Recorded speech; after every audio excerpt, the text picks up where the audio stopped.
Привет. Вы когда-нибудь ловили себя на мысли, вот бы это было бы попроще? Может быть, в работе, в отношениях или с личными финансами. Большинство из нас так думают. Но великий Джим учил нас другому. Не желайте, чтобы было легче. Желайте, чтобы вы были лучше. Вдумайтесь в это. Проблемы никуда не исчезнут. Жизнь всегда будет подкидывать нам вызовы.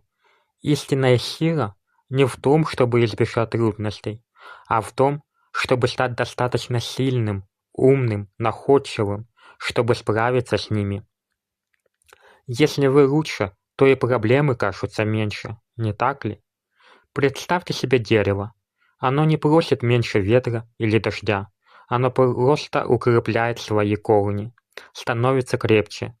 Точно так же и мы, когда мы инвестируем в свой ум, свои навыки, свое здоровье, мы становимся крепче. Так что перестаньте ждать легкой жизни. Начните работать над собой. Читайте книги, осваивайте новые навыки, общайтесь с теми, кто вас вдохновляет. Каждый день делайте что-то, чтобы стать лучше, чем вчера. Это ваша самая важная инвестиция. Будьте лучше, и жизнь станет легче.